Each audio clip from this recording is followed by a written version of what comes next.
Oh, huh. I'm seeing video unavailable on YouTube. Um, I have a message that the meeting is being live streamed showing on my screen. okay, maybe I will just refresh. Yep, refresh. Thank you, Locke. All right, so I can go back to the other window and find you on the, nope, find you on the Zoom screen. There we are. Thank you. Yeah, always this tech stuff. So we're really honored and blessed to have Aya Suchita visiting from South Korea.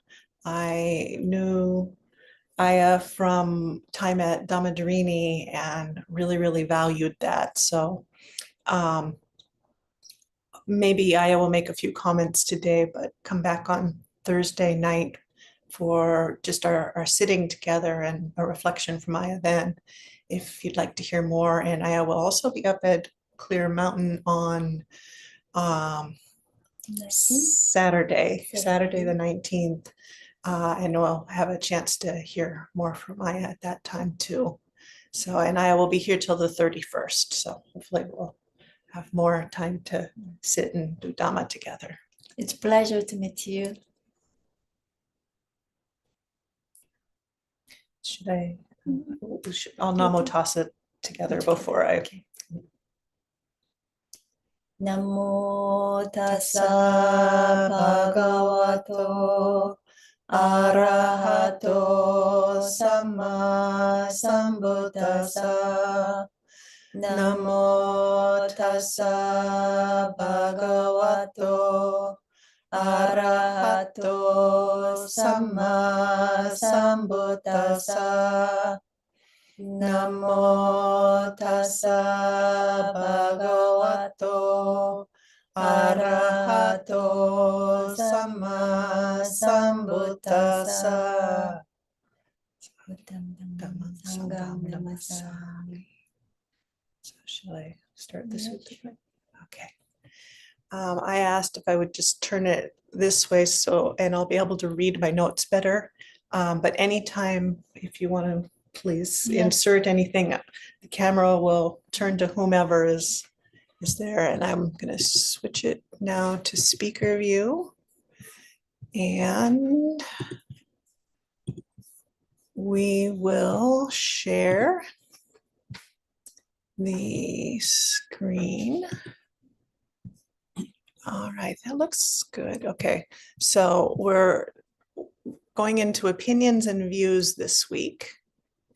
And the suttas we're going to look at are with Sarabha, which is in the Anguttara Nikaya 364, and the second part of the Honeyball Sutta. We did the first part last week when we were talking about quarrels and disputes. So let's scroll down to that. Adjusting so I can read. There we are. And the text that I have displayed is mostly the translation of Bhante Sujato. There's some inserts from Bhante Bodhi and a tiny bit of tweaking for, my favorite word for translations here and there throughout it. So we'll do this full sutta and then the second half of the Honeyball. So I have heard.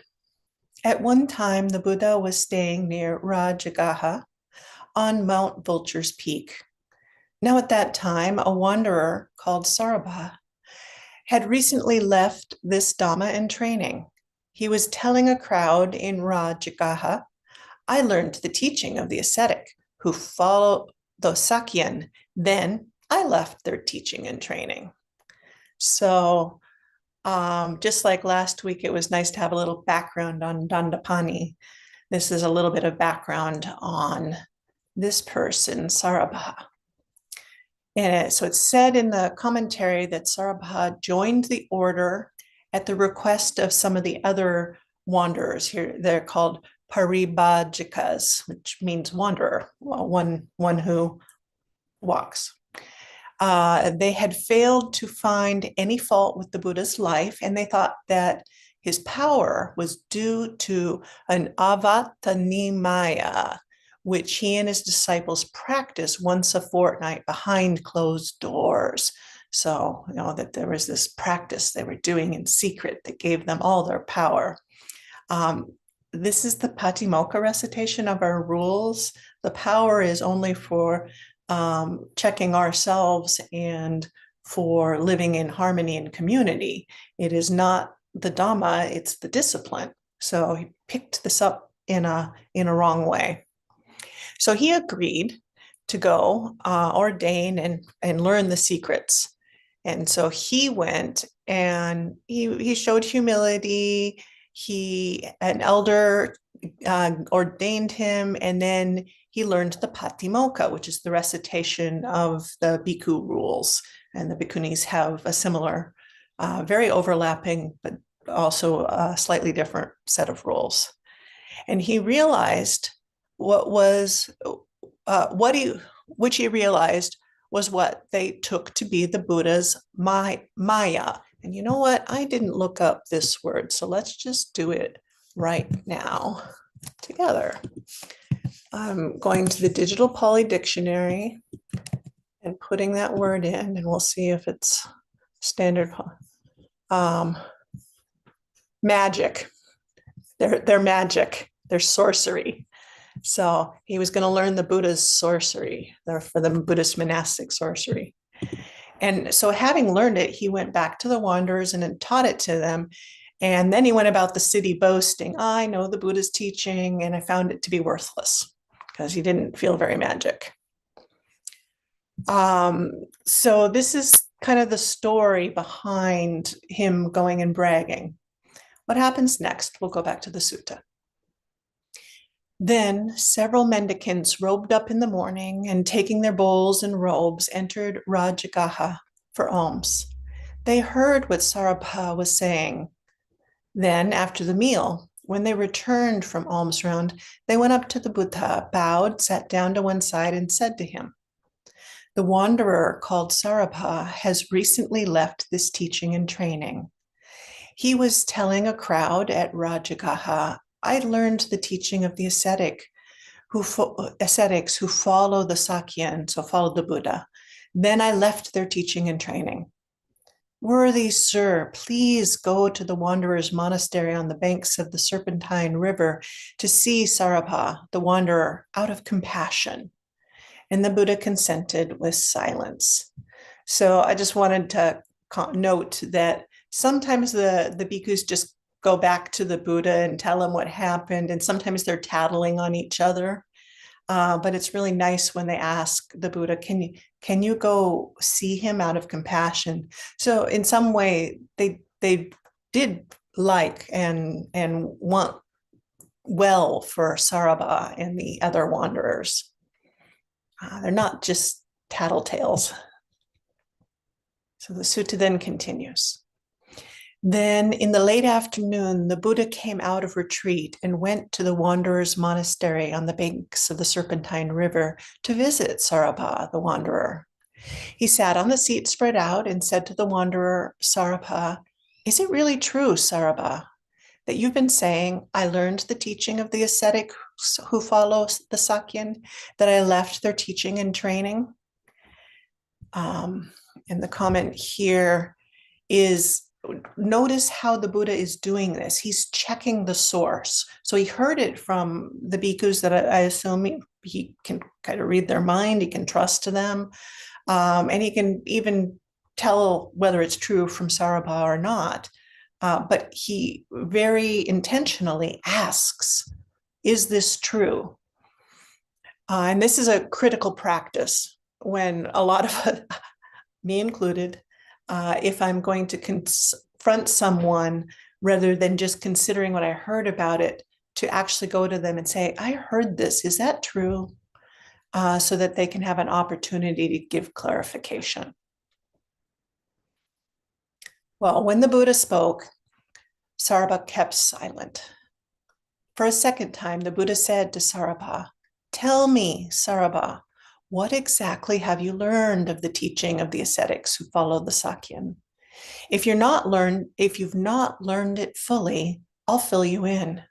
But if you have learned it fully, I'll agree. And for a second time, Sarabha kept silent. Now, to me, I just can't imagine being Sarabha and this beautiful opportunity that the Buddha has come out of compassion to check on my view and to help me. And he even offers to say it was, sadhu, well done, if I have it correct. I just can't imagine a more precious opportunity than this.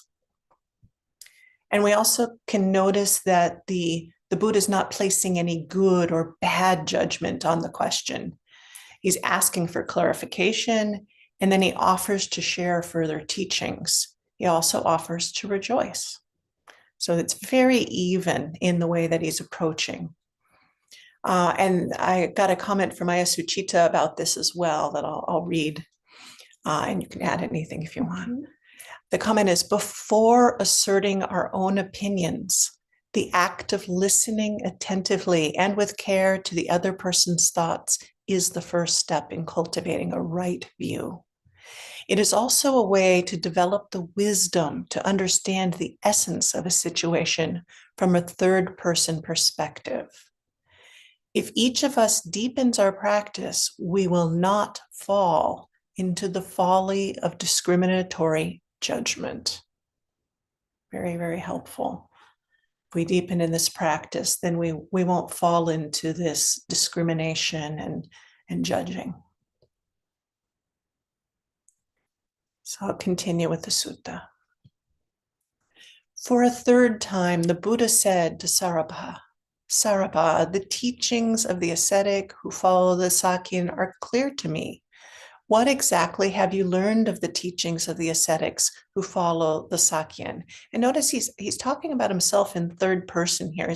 It's very impersonal. It's not, hey, I'm the one who speaks this stuff and I know better. It's very impersonal. This is the Dhamma, and can you tell me what you've learned of the Dhamma? If you've not learned it fully, I'll fill you in. But if you have learned it fully, I'll agree. And for a third time, Sarabha kept silent. Then those wanderers said to Sarabha, the ascetic Gautama has offered to tell you anything you ask for. Speak, Reverend Sarabha. What exactly have you learned of the teaching of the ascetics who follow the Sakyan? If you've not learned it fully, he'll fill you in. But if you have learned it fully, he'll agree. And when this was said, Sarabha sat silent, dismayed, shoulders drooping, downcast, depressed, with nothing to say.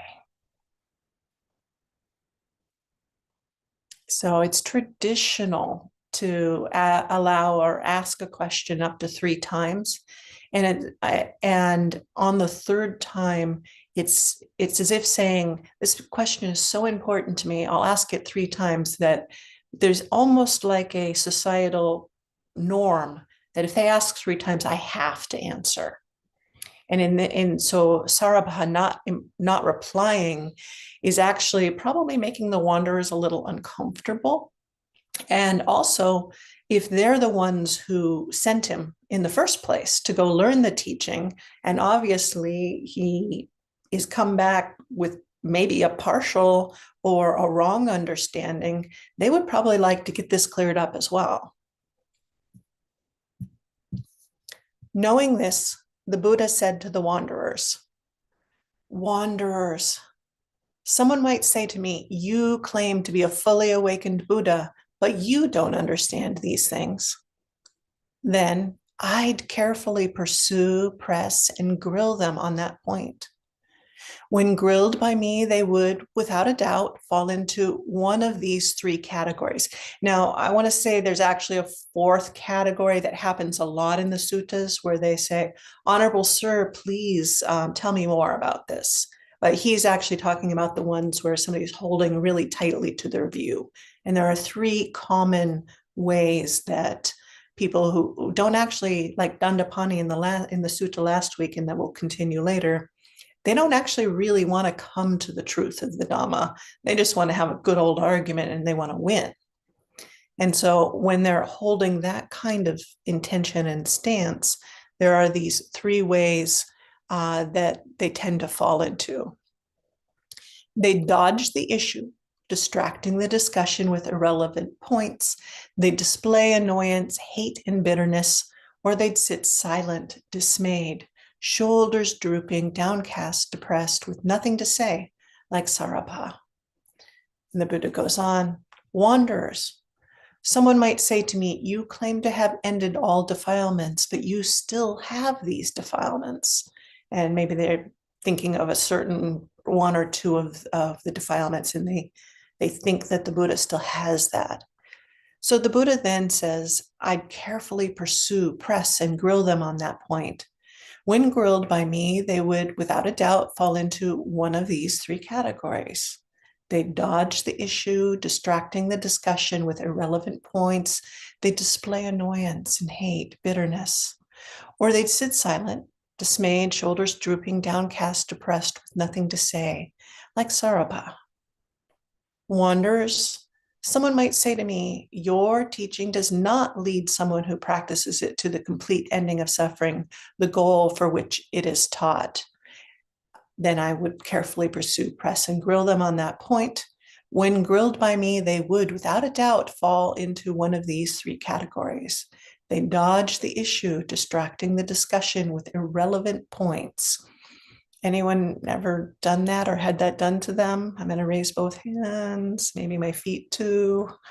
Yeah, I've made that mistake. They display annoyance, hate, and bitterness. Maybe that one's more your go-to. That's not my tendency, but I do that sometimes. Or they'd sit silent, dismayed, shoulders drooping, downcast, depressed, with nothing to say, like Sarabha. Done that one too. It's very human. It's very human. This is the work. So these three criticism the Buddha receives and how he replies, I've got that in a table down here. And these are coming, as I said, from people who don't really want clarification. I feel this last one, your teaching does not lead someone who practices it to the complete ending of suffering. That might have been the view that Sarabha was holding, because all he learned was the monastic 200 or however many there were at that time. It may not have the full rule set, so maybe 200. He learned the 200 rules of the bhikkhu, and he thought that was the magic. The magic is in the actual Dhamma, and probably not the kind of magic he was aiming for anyway. So just, and again, this will be out in my blog so that you can follow these texts along later if you want to see these. So the criticisms, again, were often put to the Buddha. You claim to be fully awakened, but you don't understand these things. You claim to have ended defilement, but you still have these. Your teaching does not lead someone who practices it to the ending of suffering. And his response, the Buddha's response, as Ayasuchita's comment was also talking about, is that he pursues and presses and grills. He asks clarifying questions to really test and see, what do they understand? And in doing that, he's really hopefully opening up the possibility for him to not only verbally clarify, this is the point that you're holding wrong, but for the listener to feel and sense and see, oh, I got it wrong. I got that wrong. I got that wrong. And we can assume that in general, he follows that guideline of he'd fill them in on what they missed or agree. Oh, you got it. And we see that in a lot of the suttas. And in the next one, he says this, oh, exactly as he said it, that's how I would have taught the Dhamma. So there's no sense of self in the Buddha here. He's just applying the Dhamma. So one of the things I offer for us to do this week, and we'll explore on Thursday morning for those who come to the embodiment thing, is are we doing any of these ways? Do we dodge the issue and distract discussion with irrelevant points? Do we display annoyance, hate, and bitterness? Do we sit silent, dismayed, shoulders drooping, downcast, depressed, with nothing to say? Or does our heart leap up at this wonderful, beautiful opportunity to get correction and clarification so that we can be pointed in the right direction? Okay, so at this point in the sutta, it says, then the Buddha, having roared his lion's roar 3 times in the wanderer's monastery on the bank of the Serpentine River, rose into the air and flew away. So he showed them a little magic. The Buddha doesn't do this very often out in a non-monastic setting. He doesn't do it very often in the monastic setting either, but that's not what his teaching is about. But here he does show them a little of that magic they were maybe aiming for. So it should settle in them that, oh, this Buddha is the real deal. So after the Buddha left, those wanderers beset Sarabha on all sides with sneering and jeering. Reverend Sarabha, you're just like an old jackal in the formidable wilderness who thinks all roar a lion's roar, but they still only manage to squeal and yelp like a jackal. In the same way, when the ascetic Gautama wasn't here, you said, all roar the lion's roar, but you only managed to squeal and yelp like a jackal. You're just like a marsh hen who thinks, all cry like a cuckoo, but they still only manage to cry like a marsh hen. In the same way, when the ascetic Gautama wasn't here, you said, all cry like a cuckoo, but you still only managed to cry like a marsh hen. You're just like a bull that thinks to bellow only when the cow stall is empty. In the same way, you only thought to bellow when the ascetic Gautama wasn't here. That's how those wanderers beset Sarabha on all sides with sneering and jeering. So my comment on this is, granted the wanderers' words aren't very kind. It might have been a kind of a friendly ribbing though, because these were the people he'd been practicing with. But it's also a justifiable chastisement, pointing out to Sarabha that he's coming from a sense of pride, and instead he should drop that and be willing to fully learn. So I'll pause here before we enter the Honeyball Sutta again, just in case there's any comments or questions on this sutta. Feel free to unmute yourself online or in the room.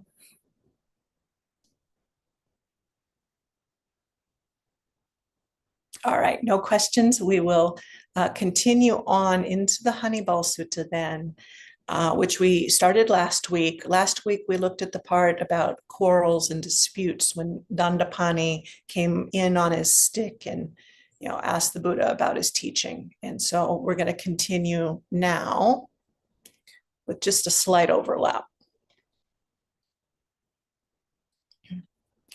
Then, in the late afternoon, the Buddha came out of retreat and went to the banyan tree monastery, sat down on the seat spread out, and told the mendicants what had happened. Mendicant, judgments driven by proliferating and perceptions beset a person. This is the teaching he gave to Dandapani.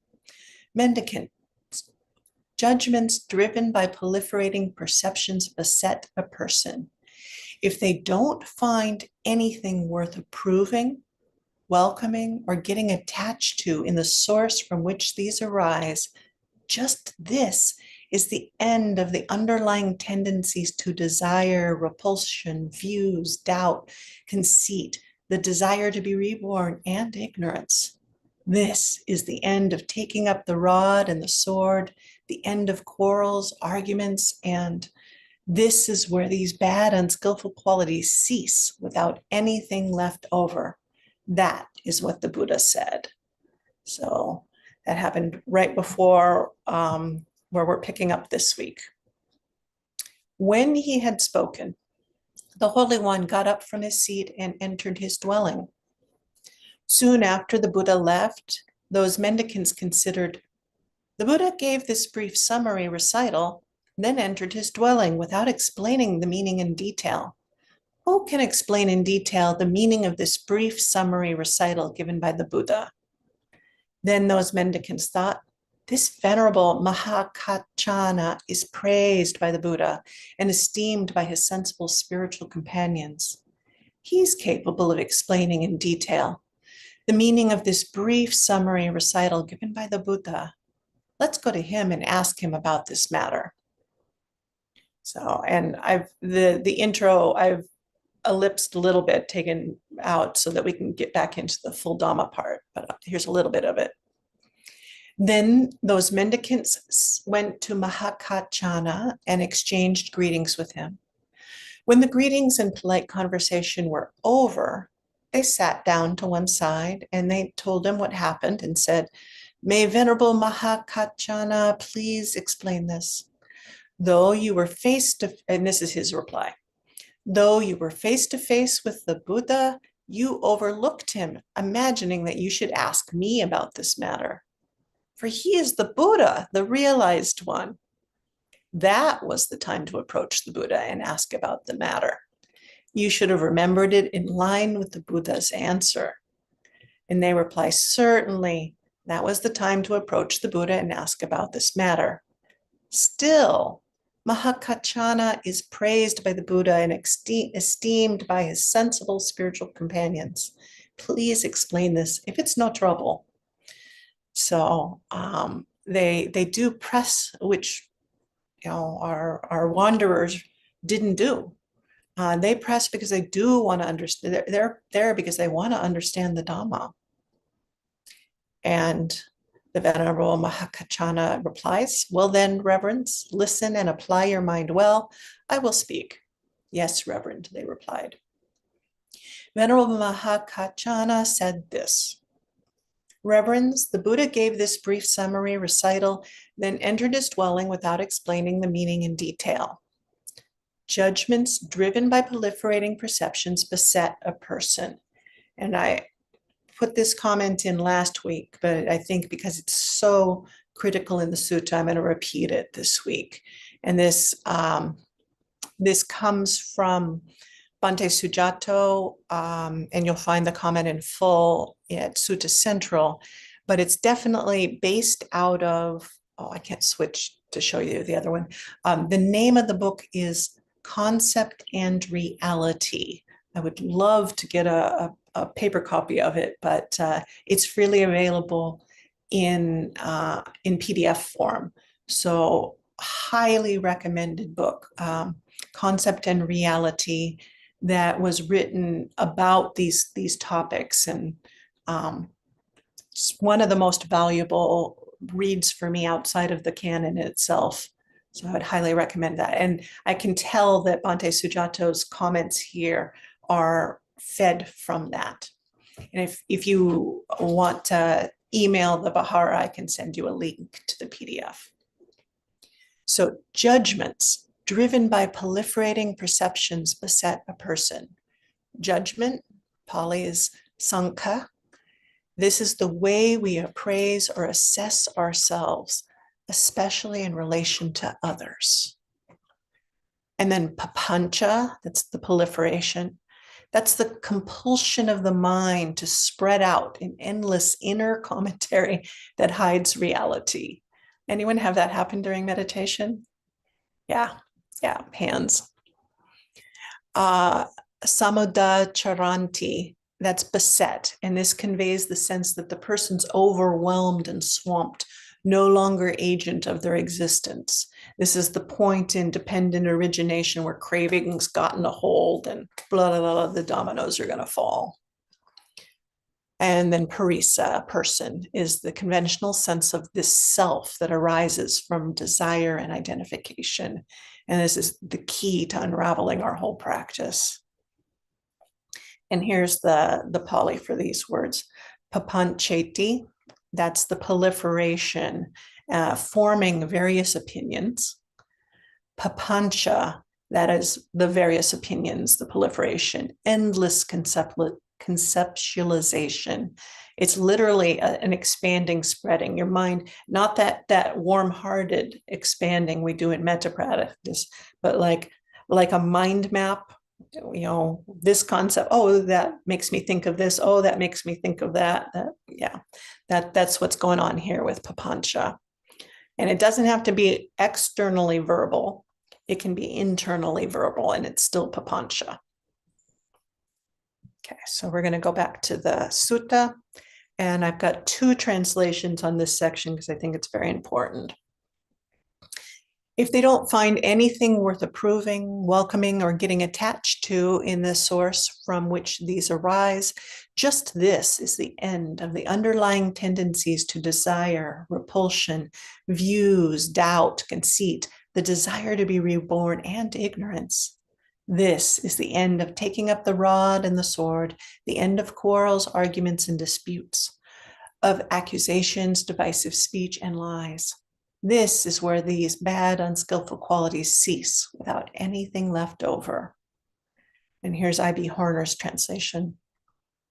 Whatever is the origin, monk, of the number of obsessions and perceptions which assail a person, if there is nothing to rejoice at, to welcome, to catch hold of, this is itself an end of a propensity to attachment. This is itself an end of a propensity to repugnance. This is itself an end of a propensity to views. This is itself an end of a propensity to perplexity. This is itself an end of a propensity to pride. This is itself an end of a propensity to attachment, to becoming. This is itself an end of a propensity to ignorance. This is itself an end of taking up the stick, of taking up a weapon, of quarreling, contending, disputing, accusation, slander, lying, speech. In these ways, these evil, unskilled states are stopped without remainder. And I actually really like this translation with all of the repetition, and it lands so, this is the end of this propensity and that propensity. And so it really focuses on looking at the obsessions, the perceptions which assail us, and spending a lot of our interest and attention in quieting and slowing those down, seeing what they are and slowing them down. So back to Bhante Sujato's translation. This is how I understand the detailed meaning of this summary recital. I consciousness arises dependent on the eye and sights. So now he's expounding on and expanding from what the Buddha said. So we went from the Buddha's words to Venerable Kaccāna's words now.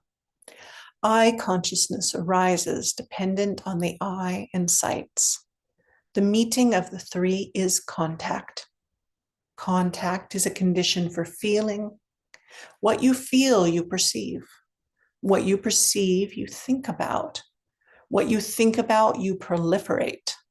What you proliferate is the source from which judgments driven by proliferating perceptions beset a person.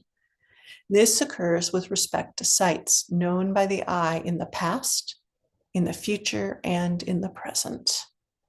So I'm not going to read this commentary, comment in full. You'll be able to read it for yourself because it's a little convoluted, but it's really critical. So I'm going to describe it.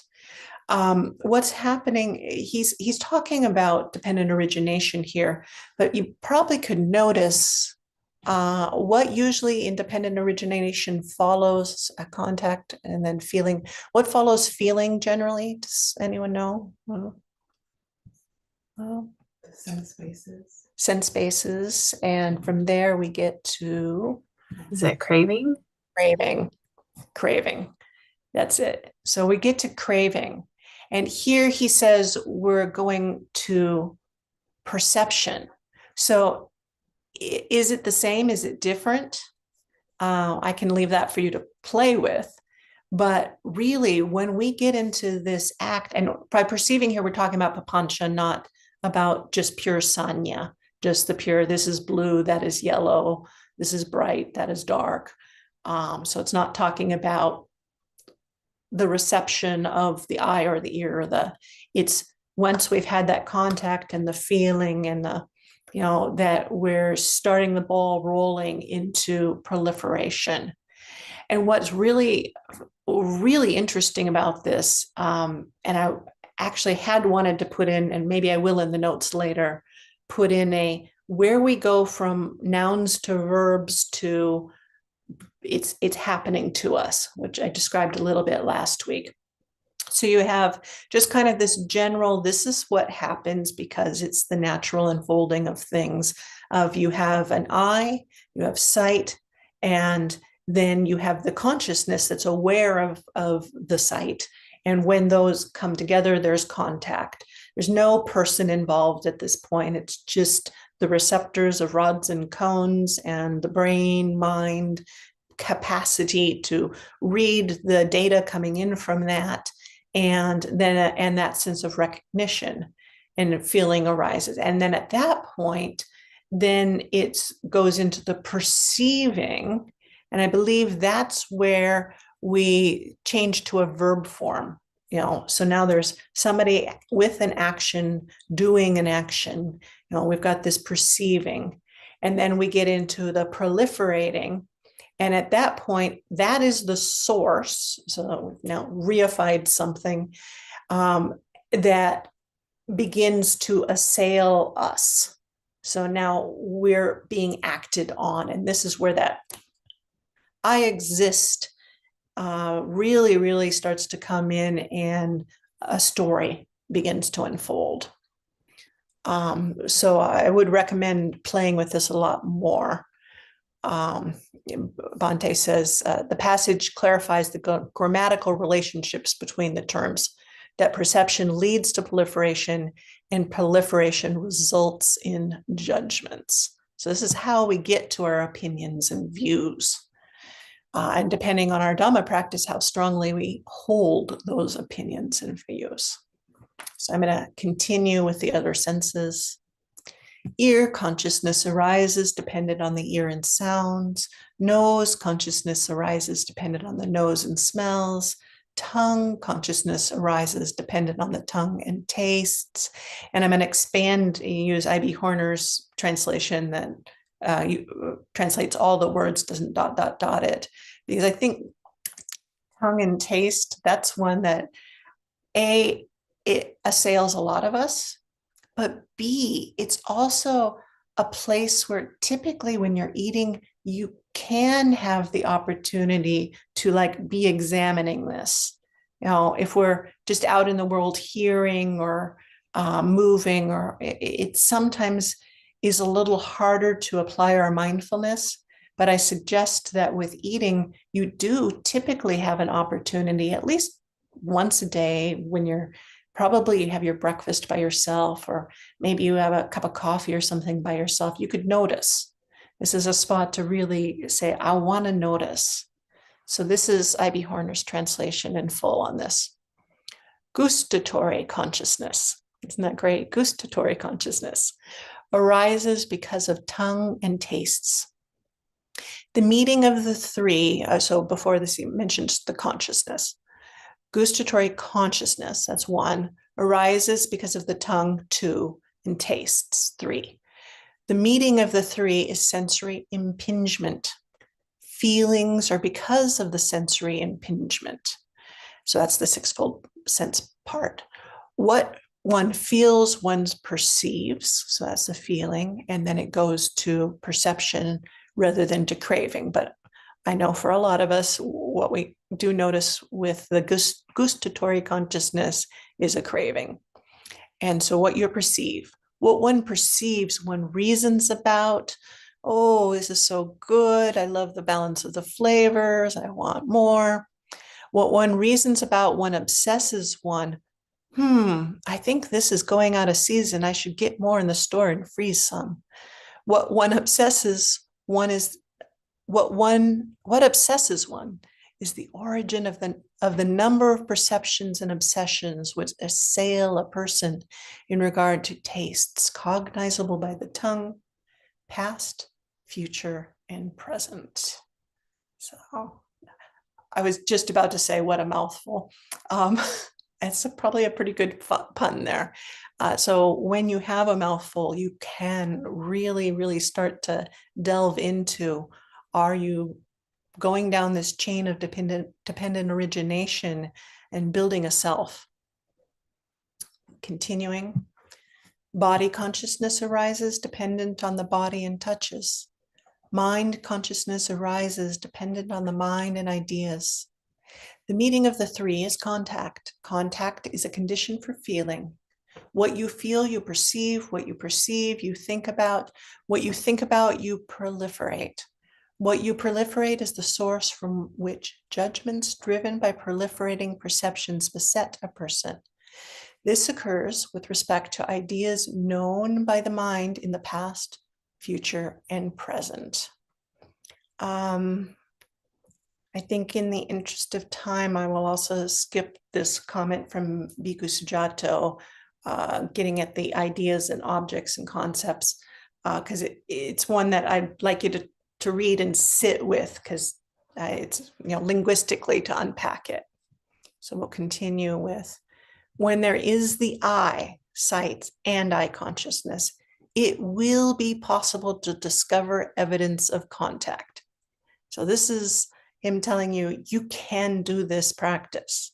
You can look at your eye and sights and eye consciousness and discover evidence of contact. This is a very beautiful practice. I will read the comment. This passage is an encouragement to meditators who may be intimidated by the complex analysis that preceded it, the one I suggested you do for homework if you'd like. Kaccāna is assuring his audience that if you can see the fundamentals of sense experience, the rest of the process will make itself known, panya pesati.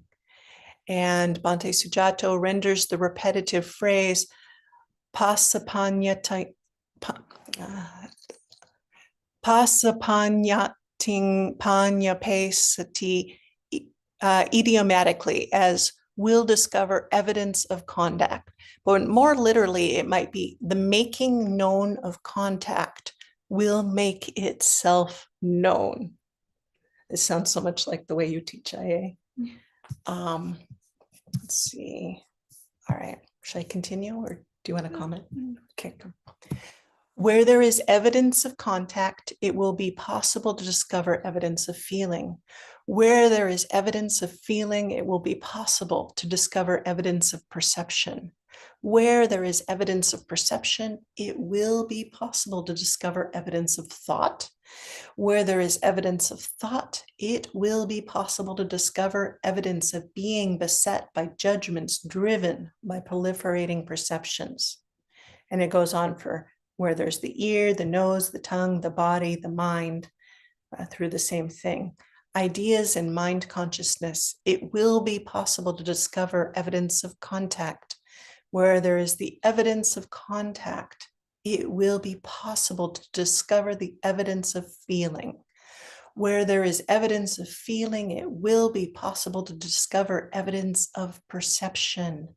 Where there is evidence of perception, it will be possible to discover evidence of thinking. Where there is evidence of thinking, it will be possible to discover evidence of being beset by judgments driven by proliferating perceptions. And I just noted in my mind that I misspoke a little bit a while back. I think it is sanya when the word perception here, and papancha is coming with this word proliferating perceptions. So just scratch what I said earlier and note there is a difference here. Where there is no eye, no sight, no eye consciousness, it will not be possible to discover evidence of contact. So I talk about necessary and sufficient conditions a lot. Necessary conditions for this discovering on a particular sense basis that you have consciousness, you have the actual sense organ, an ear or a tongue, etc. And you have something that can be picked up by that organ, like something to taste or smell, or only then is it possible to discover contact. When there's no evidence of contact, it will not be possible to discover evidence of feeling.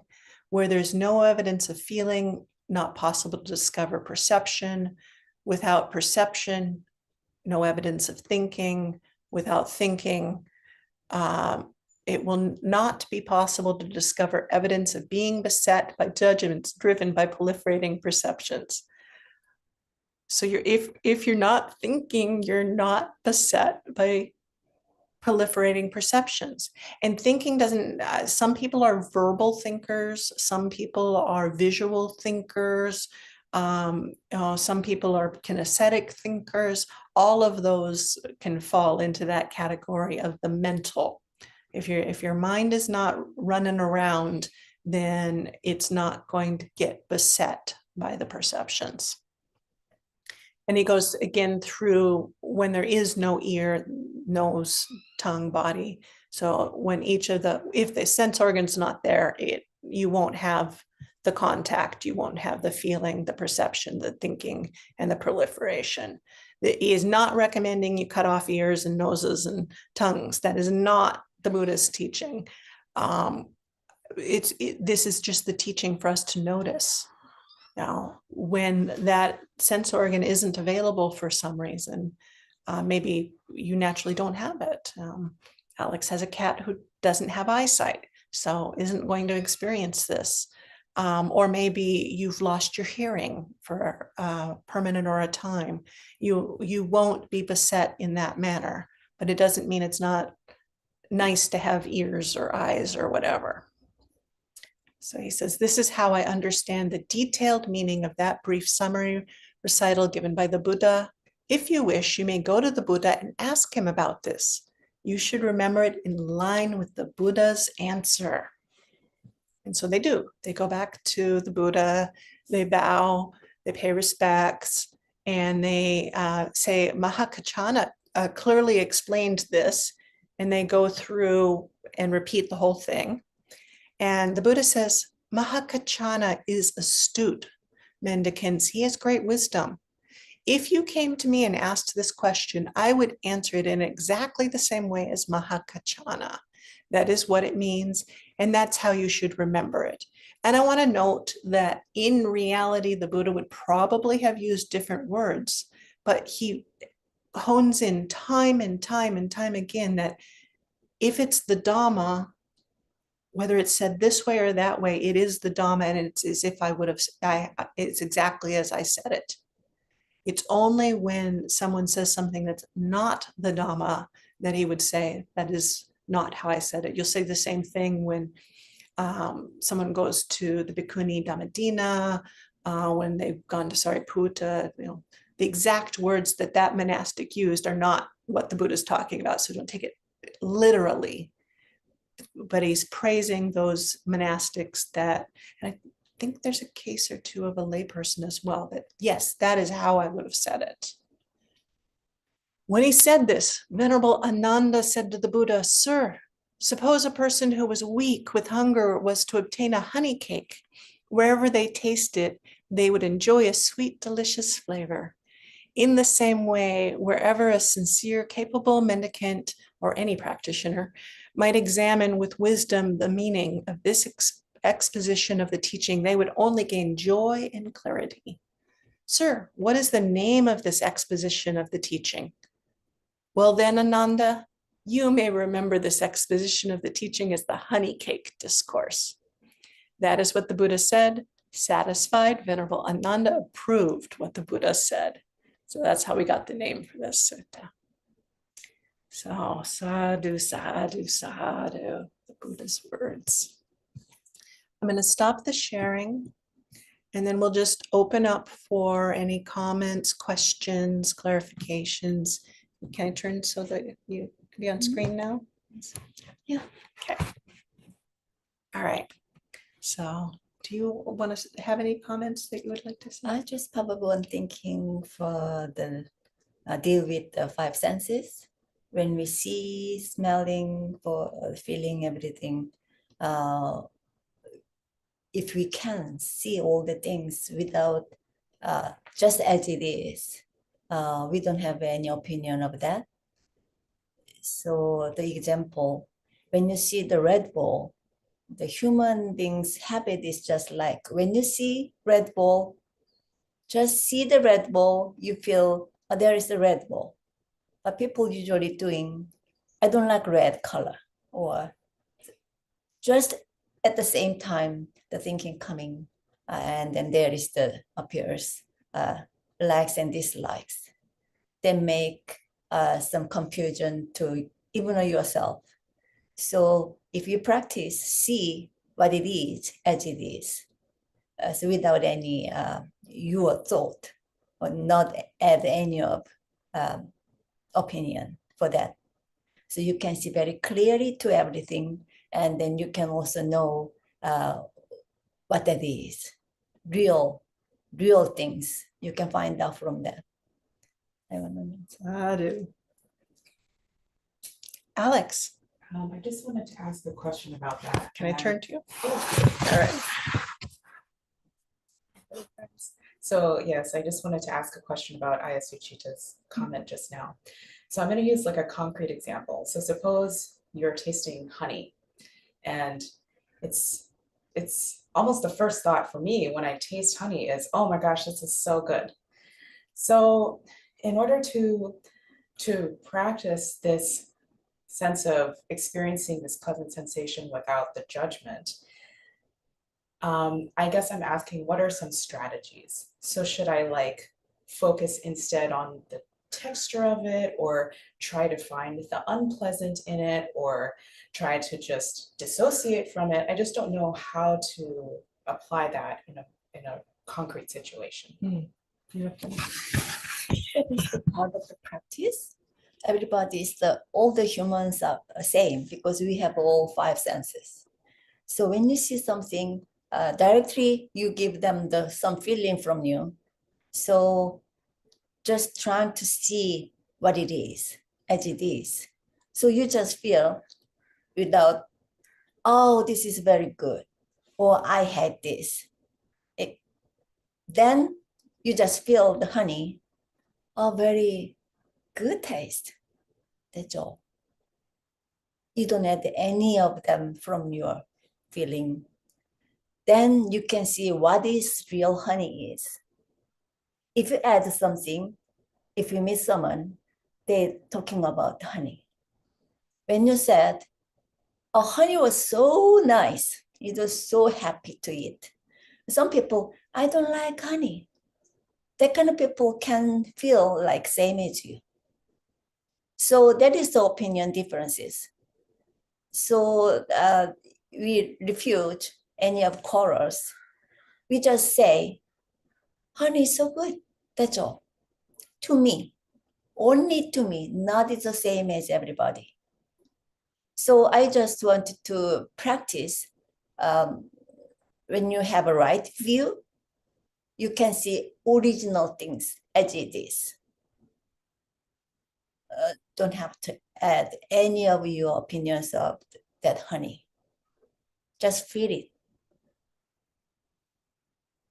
That can be, you can see clearly to everything what you meet, or smelling, touching, everything. It's all connected, not only views, even the smells, the same. So I understand. I think I hear what you're saying is that it isn't, I mean, it's just natural. You have honey, and if you are of the disposition that you like, that honey is a nice thing, you put honey on the tongue, and what arises is, this is nice.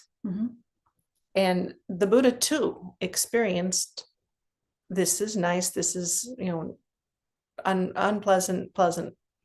So there is Vedana, but then there's not the running away of the mind with that. Because of sense. everybody raised from their own background. Everybody's different background. This is So, conditioned, You're right? conditioned.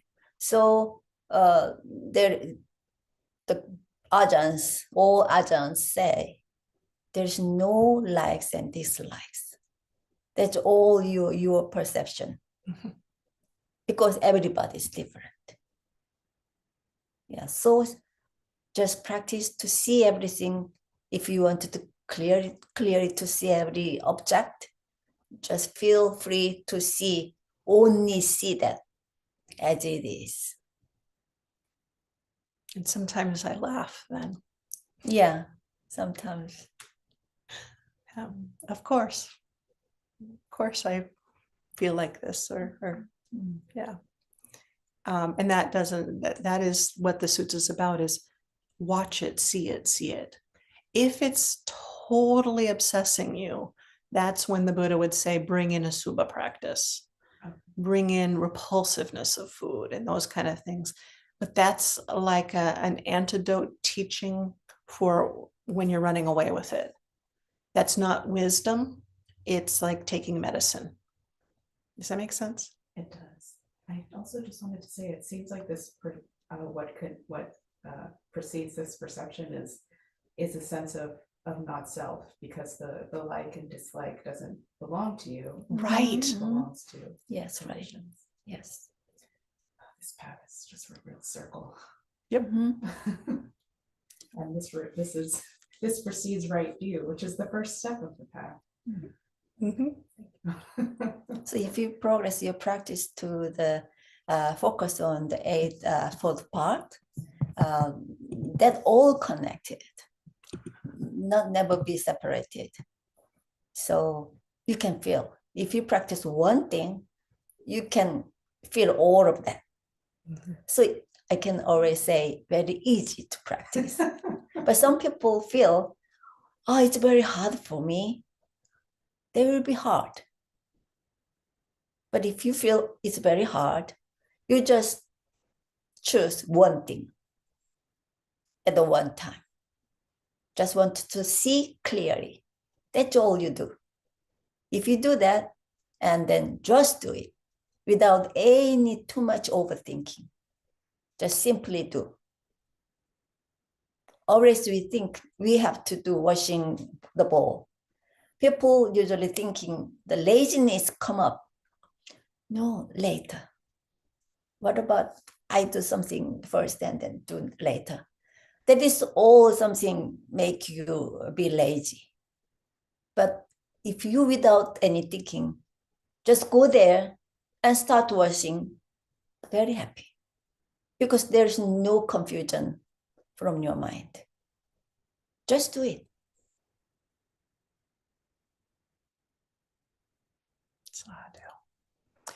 Joseph, we're coming on the end of the recorded part.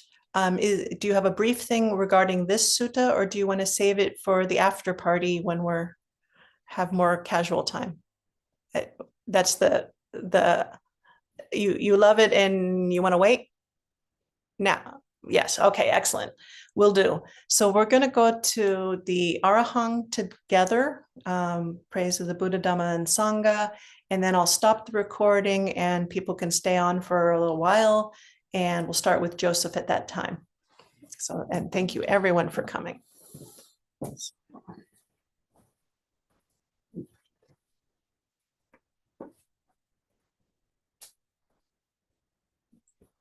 Ara Samma Sambuddho Bhagava Buddhaṃ Bhagavantaṃ Abhivādemi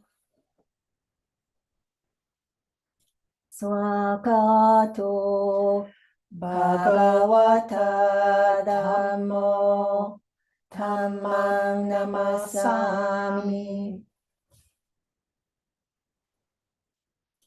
Supatipanno Bhagavato Sāvaka Sangho Sangham Namami.